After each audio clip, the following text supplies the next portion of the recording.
नमस्ते. आज आपण 12वीचे वाणिज्य संघटन आणि व्यवस्थापन ह्या विषयाचे म्हणजेच ऑर्गनायझेशन अँड कॉमर्स OC ह्या विषयाचं पहिलं लेक्चर आपण बघतो आहोत. या पहिल्या लेक्चरमध्ये आपण पहिला चॅप्टर सुरू करतो आहोत, व्यवस्थापनाची तत्वे. हा जो काही टॉपिक आहे जसा इथे सिलेबसचा पार्ट म्हणून उपयोगाचा आहे तसाच प्रॅक्टिकली त्याच्यापेक्षाही अनन्यसाधारण महत्त्व आहे.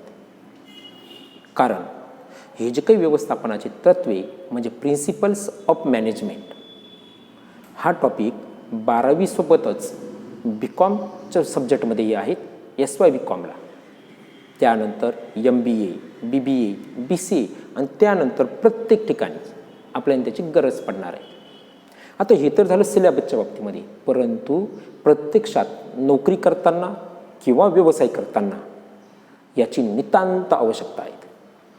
आणि हे जे काही व्यवस्थापनाचे तत्वे आहेत आपण कळत नकळतपणे आपल्या आयुष्यामध्ये सुद्धा फॉलो करत असतो, वापरत असतो. ज्याप्रमाणे शिक्षक आपल्याला शिस्त घालून देतात, आई आपल्यांना शिस्त लावते, वळण लावणे म्हणतो, वडील आपल्यांना धाक घालतात, हे करायचं ते करायचं नाही, नीट वळण लावलं पाहिजे, नीट वागलं पाहिजे. नीट वागणे म्हणजेच तत्त्व पाळणे. ठीक आहे. म्हणून असं म्हटलं जातं की घरातील गृहिणी ही अत्यंत कुशल व्यवस्थापक असते. म्हणूनच जगातल्या ज्या काही व्यवस्थापकीय महिला आहेत त्यांचं स्थान अनन्यसाधारण आहे. उदाहरण सांगायचं झालं तर कॉर्पोरेट जेंट इंदिरा नूईन. नक्कीच मी सांगेल की तुम्ही इंदिरा नूईनविषयीची माहिती तुम्ही विकिपीडियावरती, यूट्यूबवरती किंवा तुमच्या संदर्भ ग्रंथांमध्ये किंवा FY BComला कंपल्सरी इंग्लिशमध्ये असलेल्या फर्स्ट सेमच्या चॅप्टरमध्ये तुम्ही ते अभ्यासू शकता. किंवा तुम्ही ती PDF फॉर्मॅटमध्ये गुगलवरती सर्च केलं तरी तुम्हाला अवेलेबल होऊ शकते. त्यातून तुम्हाला नक्कीच कळेल की व्यवस्थापन काय आहेत, व्यवस्थापन कौशल्य काय आहेत आणि त्यांना आपल्या वैयक्तिक आयुष्यासोबतच व्यावसायिक आयुष्यामध्ये सुद्धा किती महत्त्वाचं आहे. ह्या चॅप्टरमध्ये आपण बघतो आहोत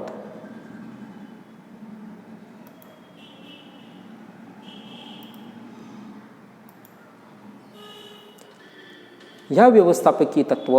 ह्या चॅप्टरमध्ये व्यवस्थापन म्हणजे काय पहिले आपण ते समजून घेऊ.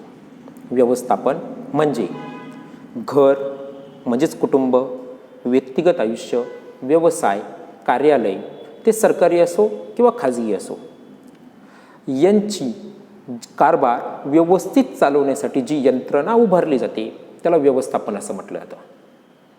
मग कुटुंबाची सुद्धा यंत्रणा व्यवस्थित चालावीत याची जबाबदारी ही घरातील कुटुंब प्रमुख स्त्रीकडेच असते.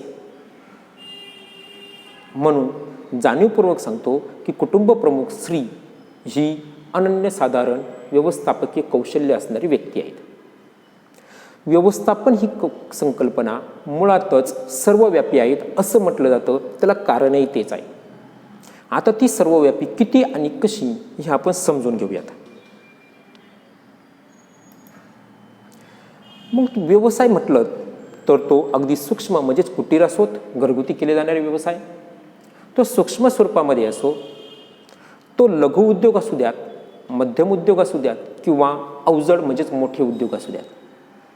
मग तो व्यवसाय एका व्यक्तीने म्हणजे प्रोप्रायटरशिपचा असू द्यात, भागीदारी व्यवसाय असू द्यात, खाजगी कंपनी असू द्यात किंवा सार्वजनिक कंपनी असू द्यात, ती सहकारी संस्था असू द्यात किंवा ना नफा ना तोटा अशी संस्था असू द्यात, किंवा ती सरकारी कार्यालय असू द्यात किंवा धार्मिक संस्था असू द्यात. इतकंच काय, परंतु आपण वैयक्तिक आयुष्य जगताना आपल्या स्वतःसाठी सुद्धा आणि कौटुंबिक गोष्टींसाठी सुद्धा किंवा कुटुंबासाठी सुद्धा व्यवस्थापनाची गरज असतेच.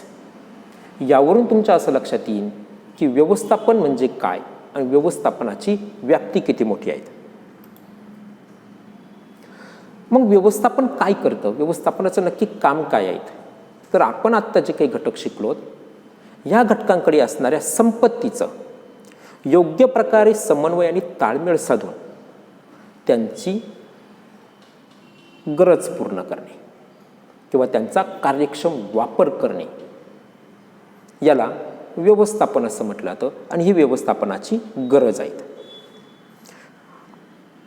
आणि हे काम व्यवस्थापन करत असल्यामुळे ह्या उपलब्ध साधनसामग्रीचा कार्यक्षम वापर होतो आणि त्यातनं आपल्याला जास्तीत जास्त उत्पन्न कमवता येतं. यांचा ताळमेळ साधण्यासाठीच आपल्या व्यवस्थापनाची गरज असते. म्हणूनच जसं कुठल्याही व्यवसायासाठी भांडवल, मजूर, त्यानंतर मालक, भूमी ह्या गोष्टी जितक्या महत्त्वाच्या आहेत, त्याचप्रमाणे तो व्यवसाय सक्सेस होण्यासाठी व्यवस्थित किंवा कुशल अशा व्यवस्थापनाची सुद्धा गरज असते.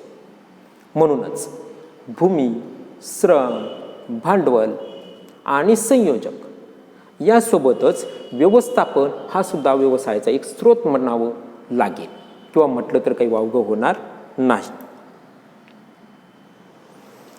हे व्यवस्थापन नक्की काय करतं, तर व्यवस्थापनाचं काम काय आहे, तर व्यवस्थापन व्यवसायाचं नियोजन करतं. व्यवस्थापन व्यवसायामध्ये कार्यरत असणारे कर्मचारी, त्यानंतर व्यवस्थापकीय लोक यांच्यामध्ये संघटन तयार करतं. कर्मचाऱ्यांचं नियोजन करतं, म्हणजे त्यांच्यामध्ये कामांची विभागणी करतं, त्यांच्यावरती कामांची जबाबदारी सोपवतं. या सर्व विभागलेल्या जबाबदाऱ्यांचा समन्वय घडवून आणतं आणि ते कार्यक्षमतेने ते काम व्हावं म्हणून त्यांच्यावरती नियंत्रण ठेवण्याचं काम करतं. म्हणजेच काय, व्यवस्थापन हे या सर्व घटकांमध्ये एक सुसंवाद म्हणजे ताळमेळ तयार करतं. हे जे काही ते काम करतं यालाच त्या व्यवस्थापनांची कार्य असं म्हटलं जातं. म्हणून प्रत्येक संयोजकाला म्हणजे प्रत्येक व्यावसायिक माणसाला किंवा नोकरी करणाऱ्या व्यक्तीला या व्यवस्थापकीय कार्यांची माहिती असणं गरजेचं असतं. यामुळेच या व्यवस्थापनाला अनन्यसाधारण असं महत्त्व प्राप्त झालेले आहेत. म्हणून व्यवस्थापन हे व्यक्तीशी निगडीत किंवा त्या व्यवसायामध्ये काम करणाऱ्या व्यक्तिसमूहाशी निगडीत असल्या कारणाने व्यक्तींशी संबंधित असणाऱ्या शास्त्राला सामाजिक शास्त्र म्हटलं जातं. म्हणून व्यवस्थापन हे सुद्धा एक सामाजिक शास्त्र आहे. त्यामुळेच प्रत्येक व्यक्ती परत्वे, स्थान परत्वे, काळ परत्वे, परिस्थिती परत्वे व्यक्तीचा स्वभाव हा बदलतो. त्याचप्रमाणे व्यवस्थापनाचा सुद्धा जे काही सिद्धांत मांडलेले आहेत, म्हणजे व्यवस्थापन हे जे काही शास्त्रामध्ये जे जे सिद्धांत किंवा तंत्र मांडलेले आहेत यांचा परिणाम जरी एकसारखा असला तरीही व्यक्ती, संस्था, स्थान, परिस्थिती, वेळ, त्या व्यवसायाचं स्वरूप, त्या व्यवसायाचं आकारमान यानुसार त्यांच्या उपयोगामध्ये बदल करावा लागतो. म्हणूनच बऱ्याच वेळेला तुम्ही ॲडव्हर्टाइजमेंट बघत असताना बघतात की सपोज नोकरीची ॲडव्हर्टाइजमेंट आली तर कामाच्या स्वरूपानुसार वेतन दिले जाईल असं म्हटलं जातं. मग त्या कामाचा व्याप जितका छोटा वेतन तितकं छोटं, कामाचा व्याप जितका जास्त त्याप्रमाणे वेतन जास्त. आता बघा व्यवस्थापनाचा अर्थ काय आहे. जसं सांगितलेलं आहे बघा, मी वाचतोय, प्रत्येक व्यक्ती अथवा व्यवसाय संस्था आपल्या फायद्यासाठी काम करते, काहीच वाद नाही. कुठलाही व्यक्ती वैयक्तिक आयुष्यामध्ये घ्या, कौटुंबिक आयुष्यामध्ये घ्या किंवा एखादी व्यवसाय संस्था घ्या, ती प्रत्येकजण आपल्याला काहीतरी मिळावं या अर्थाने काम करते. म्हणजेच ती आपल्या फायद्यासाठी काम करत असते. अर्थातच हे फायद्याचं तत्व म्हणजे नफ्याचं तत्व झालं. म्हणून असं नफ्याचं ध्येय प्राप्त करण्यासाठी जे प्रत्येक व्यक्ती काहीतरी आयडियाज, काहीतरी शक्कल लढवणे, त्यासाठी कुठल्या तरी मेथडचा वापर करणे करत असतो. हे जे काय आयडिया, शक्कल आहेत यालाच आपण तंत्र किंवा यंत्रणा म्हटलं जाते. म्हणजेच काय, कुठलीही व्यक्ती किंवा संस्था आपलं नफ्याचं ध्येय प्राप्त करण्यासाठी काही तंत्रांचा किंवा यंत्रणांचा अवलंब करत असते. यातील जे काही काही तंत्र किंवा तत्वे आहेत किंवा यातील जे काही तुमचे मार्गदर्शक गोष्टी आहेत, ह्या गोष्टींना जागतिक पातळीवरती मान्यता प्राप्त आहेत. म्हणजेच काय, ते सर्वमान्य आहेत. अशा सर्वमान्य असलेल्या तंत्रांना तत्व असं म्हटलं जातं. ही जी काही तत्व आहेत व्यावसायिकासाठी निर्णय घेण्याला मार्गदर्शक ठरतात. मग असे जे काही मार्गदर्शक ठरणारी सत्य वचनं, त्याला तत्व असं म्हटलं जातं. मग आता याला सत्यवचनं का म्हणायचं आहे, याचंही कारण आहे. तत्व हे मूलभूत सत्य किंवा प्रस्ताव म्हणून परिभाषित केले जातात. व्याख्या आहे ती, याचा आपण डिटेलमध्ये पण अभ्यास करणार आहोत. बघा, वाचतोय मी. तत्व हे मुळातच सत्य किंवा प्रस्ताव म्हणून परिभाषित केले जातात. त्यामुळे ते विश्वास किंवा वर्तन प्रणाली किंवा तर्कशुद्ध विचारांचा आधार म्हणून काम करतात. मग आता हे मूलभूत सत्य कसं, तर हे तत्व जे काही आहेत हे आकाशवाणी झालेल्या गोष्टी नाहीत. तर हे तत्व किंवा हे प्रिन्सिपल्स हे जेव्हा आपली औद्योगिक क्रांती झाली किंवा व्यवसायांची स्थापना व्हायला लागली, समाजाची स्थापना व्हायला लागली, ते अनेक लोकांनी काही चुका केल्यात. चुकांमधून त्यांचं नुकसान झालं. असं नुकसान परत व्हायला नकोत म्हणून आपण काय काळजी घेतली पाहिजे, ही जी काही उपाययोजना त्यांनी तयार केली. मग ही उपाययोजना म्हणजेच त्यांचं मूलभूत सत्य तयार झालं. म्हणून त्यांनी त्याला परिभाषेत म्हणजे त्याची व्याख्या तयार केली का ही जी काही उपाययोजना आहेत, ही उपाययोजना प्रत्येकाने पाळलं तर ते होणार नाही, ती चूक होणार नाही, ते नुकसान होणार नाही. म्हणजेच त्यांनी अगोदर ते आजमवलं, अनुभवलं, प्रयोग झाला, त्याचं निरीक्षण पाहिलं आणि मग त्यांनी त्याच्यावरती ती उपाययोजना शोधली. अशी जी काही संकल्पना आहेत त्याच्यामुळे त्यावरती एक विश्वास तयार झाला. एक आपण कसं वागलं पाहिजे याची एक वर्तन प्रणाली तयार झाली आणि त्यावरनं त्यांनी ती जी उपाययोजना किंवा त्याच्यावरून त्यांनी जे परिभाषित केलं किंवा त्याची जी काही व्याख्या ठरवली किंवा त्याचा जो काही विचार ठरवला तो तर्कशुद्ध पद्धतीने तयार झाला. आणि असा तर्कशुद्ध म्हणजे सायंटिफिकली तयार झालेलं वचन म्हणजेच तत्व तयार झालं. उदाहरणार्थ, आपण रस्त्याने चाललो आहेत, पुढे खड्डा आहेत, पण आपण आपल्या त्याच्यामध्ये मग्न आहोत, खड्डा टाळावा हे आपल्याला माहीत नाही, अजाण आहोत. काय होईल, पडू, परत उठू, पुढे चालायला लागू. पण आपलं नुकसान काय झालं, खड्ड्यात पडलो, जखम झाली, पाय मुरगळलात, डोक्याला लागलं, हाताला लागलं. आजूबाजूची लोक थोडीफार हसलेत, लाज वाटली, शरम वाटली, बाहेर निघालो, परत पुढे चालायला लागलो. काय शिकलो, धडपडणे. धडपडायचं नसेल तर खड्ड्यात उडी मारू नये, दिसला खड्डा तर टाळून बाजूने जाणे. म्हणजेच याच्यातून एक सत्यवचन तयार झालं किंवा एक वर्तन प्रणाली तयार झाली की रस्त्यात खड्डा आला का त्याच्या बाजूने जायचं. हा विचाराअंती झालेला निष्कर्ष आहे. आणि असा जो काही निष्कर्ष आहेत हे सर्वांनीच पाळलं पाहिजेत. माझ्यासाठी खड्डा टाळून जायचे आहेत म्हणून तुम्ही जर रस्त्याने चाललात तर तुम्ही खड्डा टाळायचा नाही का, तुम्ही हवेत उडणार का, नाही, तुम्ही तो खड्डा टाळला पाहिजेत. म्हणजे सर्वमान्य झाले. अशी सर्वमान्य झालेली विचार प्रणाली म्हणजे तत्व. थोडक्यात काय हो की असे तंत्र किंवा प्रणाली किंवा मूलभूत मार्गदर्शक आधारभूत सत्यवचन, जसं मी सांगितलं की रस्त्यामध्ये जर खड्डा आला तर तो टाळून बाजूने निघून जा, सत्यवचन आहे. नाही ऐकलं परिणाम कळेलच. मग असं जे काय आधारभूत सत्यवचन तयार झाले याला काय म्हटलं जाईल, तत्व असं म्हटलं जाईल. मग अशा ह्या व्यवस्थापनिक तत्वांचे स्वरूप नक्की काय, तर हे तत्व कशासाठी आणि का वापरले जातात. अर्थातच व्यवसाय संस्थेला नफा मिळवायचा असतो आणि हा नफा मिळवण्यासाठी त्यांना त्यांच्या कामगारांकडनं योग्य ते काम करून घ्यायचं असतं. योग्य वेळेत ते काम झालं पाहिजेत, योग्य तितक्या प्रमाणात उत्पादन पण निघायला पाहिजे.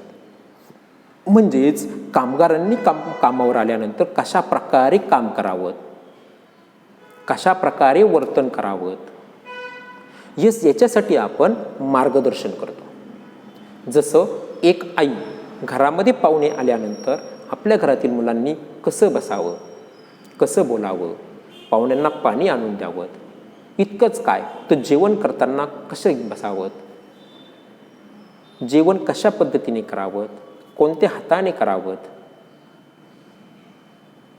हे सगळं काही आपल्याला शिकवलं जातं. म्हणजे ते मार्गदर्शन करण्यासाठी असतं. त्याचबरोबर त्या व्यवसायाची कार्यक्षमता वाढवून नफा वाढवण्यासाठी असतं. कारण प्रत्येक व्यवसायाचा उद्देश मुळातच नफा कमवणे हा असतो. तसंच जर कुटुंबाच्या बाबतीमध्ये जर विचार केला तर प्रत्येक कुटुंबाला समाजामध्ये आदराचं स्थान हवं असतं. खर्च कमीत कमी आणि सेविंग जास्तीत जास्त व्हावेत अशी प्रत्येकाची अपेक्षा असते, ज्यामुळे समाजामध्ये मानमरातब प्राप्त होतं. आणि याच्यासाठी प्रत्येक कुटुंब किंवा व्यवसाय संस्था कार्यरत असते आणि प्रयत्नशीलही असते. त्याचबरोबर घरामध्ये असलेल्या वडीलधाऱ्यांबरोबर कनिष्ठांनी कसं वागावं, म्हणजे छोट्या लोकांनी कसं वागावं, किंवा वडीलधाऱ्यांनी छोट्या मुलांवरती कशाप्रमाणे धाक दाखवावा किंवा त्यांच्याशी कसं वागावं. तसंच व्यवसाय संस्थेमध्ये सुद्धा व्यवस्थापनातील लोकांनी किंवा वरिष्ठ लोकांनी किंवा मॅनेजमेंटवरच्या लोकांनी किंवा मॅनेजर लोकांनी, सुपरवायझर लोकांनी कर्मचाऱ्यांशी कसं वागावं आणि कर्मचाऱ्यांनी सुद्धा या वरिष्ठ लोकांशी कसं वागावं, ज्यामुळे त्यांच्यामध्ये एक समन्वय तयार होऊन व्यवसायाची वाढ होईल. जर यांच्यामध्ये जर वितुष्ट असेल तर, कुटुंबामध्ये जर वितुष्ट तयार झालं तर काय होतं, प्रत्येकाला अनुभव आहेच. तसंच व्यावसायिक संस्थेमध्ये कर्मचारी आणि व्यवस्थापन किंवा वरिष्ठ आणि कनिष्ठ यांच्यामध्ये वितुष्ट झालं तर काय होऊ शकतं, नुकसान होऊ शकते. म्हणून असा वितुष्ट तयार होऊ नयेत म्हणून यांच्यामध्ये समन्वय तयार व्हावा. याच्यासाठी या व्यवस्थापकीय तत्वांची गरज असते. मग हे व्यवस्थापकीय तत्व कुठले, तर हे व्यवस्थापकीय तत्वांचं स्वरूप कुठलं, तर हे व्यवस्थापकीय स्वरूप आहेत 7 प्रकारात विभागले आहेत. हे स्वरूप आपल्याला या 7 मुद्द्यांच्या आधारे आपल्याला समजून घ्यायचं आहे. मग पहिलं जे काही व्यवस्थापकीय स्वरूप आहेत ते आहेत की असे जे काही सर्व व्यवस्थापकीय तत्व आहेत हे त्यांचा वापर सार्वत्रिक होतो, म्हणजेच सार्वत्रिक उपयोग होतो. इतकंच काय तर हे जे काही व्यवस्थापकीय तत्वे आहेत हे सर्वसाधारण मार्गदर्शक तत्वे आहेत. सर्वसाधारण या शब्दाला अनन्यसाधारण महत्त्व आहे, कारण हे तत्व आपल्याला बदलता येतात, गरजेनुसार आपल्याला त्यांच्यामध्ये बदल करून वापरता येतात. त्यामुळे हे जे काही तत्व सांगितलेले आहेत यांना सर्वसाधारण म्हटलं जातं. ते ताठर किंवा फिक्स असे नाहीत, ते लवचिक आहेत. आपल्याला आपल्या गरजेनुसार त्यांच्यामध्ये बदल करणं शक्य आहे. तिसरा जो काही स्वरूपाचा मुद्दा आहे तो आहे सराव व प्रयोगातून उत्पत्ती. अर्थातच या अगोदर मी सांगितलं की कुठलंही तत्व हे आकाशवाणी तयार होऊन आपल्यासमोर आलेले नाहीत, तर ते अनुभवातून शिकलेले तत्व आहेत किंवा अनुभवातून तयार झालेले मार्गदर्शक गोष्टी आहेत. म्हणून हे जे काही यांचं स्वरूप आहेत व्यवस्थापकीय तत्वांचं हे सरावातून तयार झालेले आहेत. हे तत्व आपल्याला गरजेनुसार बदलता येतात, त्यामुळे ते लवचिक आहेत. हे जे काही तत्व आहेत हे कर्मचाऱ्यांच्या वर्तणुकीशी संबंधित आहेत. जर आपण कुटुंबाशी याची विचारणा केली तर कुटुंबातील लोकांच्या वर्तनाशी ते संबंधित आहेत. हे जे काही तत्व आहेत हे कार्यकारण संबंध शोधतात. म्हणजेच काय, कुठलीही गोष्टी ही विनाकारण कधीही होत नाही, त्याच्यामागे कुठले ना कुठलं कारण असतं. असं घडलं म्हणून आपण असं केलं पाहिजे, ही उपाययोजना झाली. मग ही उपाययोजना हा कशामुळे तयार झाली, तर कुठलं तरी कारण घडलं म्हणजे ते कार्यकारणाशी संबंधित आहेत. आणि सगळेच तत्व हे व्यवसायामध्ये महत्त्वाचे आहेत. एक तत्वाला अनन्यसाधारण महत्त्व तर एक तत्वाला महत्त्वच नाही असं म्हणता येणार नाही. कारण जसं कुटुंबामध्ये मुलांनी फक्त शिस्तीने वागावं, वडिलांनी काही केलं तरी त्यांना माफ असं म्हणू शकत नाही. त्यामुळं हे जे काही तत्वे आहेत प्रत्येकासाठी आणि सगळेच प्रकारचे तत्व हे समान महत्त्वाचे आहेत. आपण आता एक एक तत्व बघतो आहोत. पहिलं स्वरूप बघतो आहोत ते आहे सार्वत्रिक उपयोग. व्यवस्थापकीय तत्वांचा सार्वत्रिक उपयोग केला जातो. कसं तर व्यवस्थापनाची तत्वे हे सर्व प्रकारच्या व्यवसायांना लागू पडतात. मग तो व्यवसाय अगदी सूक्ष्मात सूक्ष्म किंवा कुटीर किंवा छोटा असो किंवा मोठ्यात मोठा म्हणजे अवजड उद्योग असो. त्याचबरोबर व्यवस्थापकीय तत्व हे सगळ्या स्तरावरच्या लोकांना लागू पडतात. त्याचबरोबर उद्योग व्यवसायांच्या आकारमान स्वरूपानुसार व्यवस्थापनाच्या तत्वामध्ये बदल करून ती वापरता येतात. म्हणजेच व्यवस्थापकीय तत्व हे व्यवसायाचं आकारमान स्वरूप काळ परिस्थिती यांच्यानुसार बदल करता येतात. त्यामुळे सर्व प्रकारच्या उद्योगांना हे व्यवस्थापनाचे तत्व सोयीस्कर ठरतात. म्हणूनच व्यवस्थापनाचे तत्व हे सार्वत्रिक उपयोगी आहेत असे म्हटले जाते. नंबर 2 सर्वसाधारण मार्गदर्शक तत्वे. हे जे काही व्यवस्थापनाचे तत्वे आहेत हे व्यवसाय संस्थेचा विकास व फायदा हा संस्थेतील कामगार व व्यवस्थापन यांच्यातील एक विचार व एक समान ध्येयावर अवलंबून असतो. बघा, कुठल्याही उद्योग संस्थेचा विकास किंवा त्या उद्योग संस्थेचा फायदा हा त्या संस्थेतील कामगार मंडळी आणि व्यवस्थापकीय मंडळी यांच्यातील असलेली एक विचारता, त्यानंतर त्या सगळ्यांचं एक ध्येय की आपल्याला आपल्या व्यवसायाचा विकास करायचा आहे यावरती अवलंबून राहील. जसं घरामध्ये आई वडील मुलगा सून हे एवढं कुटुंब आहेत आणि सून आणि मुलगा वेगळा विचार करतोय आणि आई आणि वडील वेगळा विचार करतायत. उदाहरणार्थ मुलगा आणि सून वेगळं होण्याचा विचार करतायत तर आई आणि वडील आपल्या कुटुंबाला बंगलो आहेत आपण आणखी मोठं बंगलो घेऊ असा विचार करतायत. जमीन जुमला गाडी खरेदी करू हा विचार करतायत. परंतु मुलगा आणि सून वेगळं होण्याचा विचार करते. दोघांचे ध्येय वेगळे आहेत तर कुटुंबाचा विकास होईल का? नाही. मात्र या सगळ्यांनी जर एकत्र येऊन जर हा विचार केला की आपण आज 4 रूमच्या बंगल्यामध्ये राहतोय, आपण 10 रूमचा बंगला घेऊ, पुढे मोठं प्रशस्त गार्डन असेल, आपल्या दारासमोर 2 गाड्या उभ्या असतील, असं काहीतरी करू, तर सगळ्यांचा विचार जर एक असेल तर ते करणं शक्य आहे. म्हणूनच हे जे काही व्यवस्थापकीय तत्वे आहेत किंवा हे जे काही व्यवस्थापनाचे मार्गदर्शक तत्वे म्हणून संबोधलं जातं. मग असं जे काही तुम्ही ध्येय ठरवलेलं आहेत, हे ध्येय पूर्ण करण्यासाठी प्रत्येकजण आपली आपली जबाबदारी निश्चित करतो किंवा प्रत्येकाला आपली आपली जबाबदारी निश्चित करून दिली जाते आणि ती जबाबदारी त्या प्रत्येकाने पूर्ण करण्याची त्यांची जबाबदारी होते किंवा कर्तव्यही होतं. मग उद्योग व्यवसायाचं आकारमान स्वरूप व परिस्थितीनुसार या तत्वांमध्ये बदल करून वापरता येतात. उदाहरणार्थ सासूबाई कमजोर आहेत तर त्यांनी घर सांभाळावं.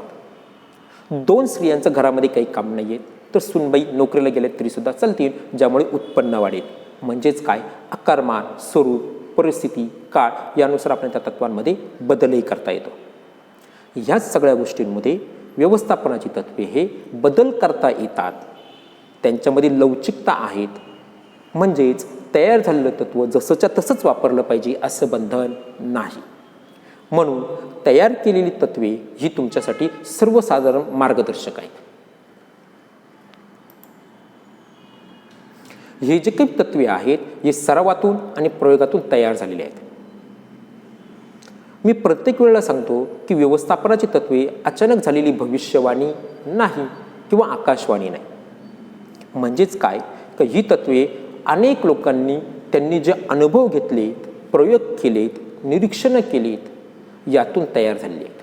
म्हणजे यातून त्यांनी घेतलेली एक शिकवण आहेत. म्हणजे त्यांनी केलेल्या चुकांमधनं ते जे शिकले त्याचे ते मार्गदर्शक गोष्टी आहेत किंवा त्याचा तो निष्कर्ष आहे. म्हणजेच चुका झाल्याने काय नुकसान झाले व नुकसान टाळण्यासाठी काय काळजी घेतली पाहिजेत, ही काळजी म्हणजे तत्व की नाही. म्हणून व्यवस्थापनाची तत्वे ही सराव व प्रयोगातून उत्पन्न झाली आहेत असं म्हणता येईल.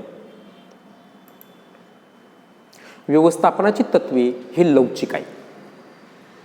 कारण व्यवस्थापनाची तत्वे सर्व प्रकारच्या व्यवसायांना लागू पडतात, मग तो छोटा व्यवसाय असो किंवा मोठा व्यवसाय असो. उद्योग व्यवसायाचा आकारमान, स्वरूप यानुसार, त्यानंतर परिस्थिती, काळ यानुसार आपल्याला व्यवस्थापनाच्या तत्वांमध्ये आवश्यक तसा बदल करून घेता येतो. म्हणजेच ही तत्वे एकतर सुधारून वापरता येतात किंवा बदलून वापरता येतात. म्हणून ही व्यवस्थापनाची तत्वे लवचिक आहेत. ही व्यवस्थापनाची तत्वे कर्मचाऱ्यांच्या म्हणजेच व्यक्तींच्या वर्तनाशी संबंधित आहे. उद्योग व्यवसायाचा कारभार हा अनेक व्यक्ती जसे कामगार, व्यवस्थापकीय अधिकारी यांच्यामार्फत होतो. म्हणजेच व्यवसाय व्यवस्थापन ही अनेक व्यक्तींच्या प्रयत्नातून व्यवसायाचं ध्येय प्राप्त करण्यासाठी केलेली एक कृती आहे. व्यवसायाचं व्यवस्थापन हे अनेक व्यक्तींच्या प्रयत्नातून व्यवसायाचं ध्येय प्राप्ती करण्यासाठी केलेली एक कृती आहे. कशी? व्यवसायाला जो काही जास्त नफा कमवायचा आहे तो नफा कमवण्यासाठी व्यवसायामध्ये कार्यरत असणाऱ्या सर्व कर्मचाऱ्यांनी प्रयत्न केले पाहिजे आणि याच्यासाठी जी काही कार्यप्रणाली वापरली जाणार आहे त्यालाच व्यवस्थापन म्हटलं जाईल. आणि त्या कार्यप्रणालीसाठी काही मार्गदर्शक गोष्टींची गरज आहे, माहिती व्यवस्थापनाची तत्वे तयार झालीत. व्यवसायाच्या भल्यासाठी या मानवी घटकांनी कसे वागावे, आपली जबाबदारी कशा पद्धतीने पूर्ण करावी याबाबत ही तत्वे आहेत. म्हणूनच मग ह्या लोकांशी संबंधित तत्वे झालीत, म्हणजे त्यांनी कसं वागावं, कसं बोलावं, कशा पद्धतीने जबाबदारी सांभाळावी याच्याशी संबंधित असल्यामुळे म्हणजे त्यांच्या वर्तनाशी संबंधित झाली. म्हणून व्यवस्थापनाची तत्वे ही मानवी वर्तणुकीशी संबंधित आहे. पुढचा जो काही मुद्दा आहे तो कार्यकारण संबंध. व्यवस्थापनाची तत्वे म्हणजे काही आकाशवाणी झालेली नाहीत, हे प्रत्येक वेळी मी सांगितलं आहे. मग ही तत्वे झालेल्या चुकांची व केलेल्या उपाययोजनांची फलश्रुती आहेत. ही तत्वे अनेक प्रयोगातून, अनेक अनुभवांतून, अनेक निरीक्षणातून तयार झालेली आहेत. म्हणजेच ही तत्वे काय केल्याने काय होईल हा कार्यकारण संबंध स्पष्ट करते. हे सर्व तत्वांना एकसारखं महत्त्व आहे, कारण व्यवस्थापनाची तत्वे हे व्यवस्थापन या सामाजिक शास्त्राशी संबंधित आहेत. मग अशा व्यवसायाचे उद्दिष्ट पूर्ण करण्यासाठी व्यवसायाच्या सर्व घटकांनी मिळून एकाच वेळी आपली जबाबदारी पूर्ण करणं गरजेचं आहे. त्यामुळे सर्व तत्व हे एकाच वेळी आपल्याला व्यवसायामध्ये लागू पडतात. ही सर्व तत्व जर एकाच वेळी लागू केली तरच त्याचा परिणामकारक फायदेशीर असा रिझल्ट आपल्याला मिळेल. म्हणून कुठल्याही तत्वाला कमी महत्त्व किंवा कुठल्या तत्वाला अनन्यसाधारण महत्त्व असं म्हणता येणार नाही. म्हणून ही सर्व तत्व समान महत्त्वाची आहेत. आता आपण बघणार आहोत व्यवस्थापनाच्या तत्वांचे महत्त्व. हे जे काही महत्त्व आहेत हे मुद्देसूदपणे आपण पुढच्या लेक्चरमध्ये बघणार आहोत. पण याची पूर्वकल्पना म्हणून आपण ते महत्त्व नक्की काय आहेत हे काही मुद्द्यांवरून समजून घेऊयात. व्यवस्थापनाची तत्वे ही पुन्हा पुन्हा येणाऱ्या व्यावसायिक समस्यांवरचा रामबाण उपाय आहेत. पुन्हा पुन्हा येणाऱ्या समस्यांवरती ज्या समस्या निश्चित असतात. उदाहरणार्थ कामगारांची पगार वाढ, कच्च्या मालाची भाव वाढ, हे जे काही घटक आहेत हे पुन्हा पुन्हा येणारे आहेत आणि यांच्यावरती आपण काय उपाययोजना केल्या पाहिजेत याच्यासाठी आपण ठरवून घेतलेलं मार्गदर्शक तत्व, त्याच्यावरती त्या उपाययोजना आहेत. मग ही जी काही तत्वे आहेत अनेक अनुभवातून, चुकांतून, प्रयोगातून, निरीक्षणातून परिणामकारक काढलेला अनुमान आहे. अर्थातच त्यामुळेच ही तत्व जगभर विश्वासपात्र आहेत व सर्रास सगळीकडे सगळ्या उद्योग संस्थांमध्ये ती वापरली जातात. ही तत्वे मानवी वर्तनाशी संबंधित असल्याने व संस्थेच्या आकारमान, स्वरूप यानुसार ती बदल करून किंवा सुधारूनही वापरता येत असल्या कारणामुळे ते सर्वव्यापी आहेत. याच्यावरूनच आपल्याला या तत्वांचं महत्त्व काही प्रमाणात का होईना लक्षात येईल. याच्याबाबतची सविस्तर माहिती आपण पुढच्या सेशनमध्ये म्हणजे उद्याला बघणार आहोत. Thank you very much.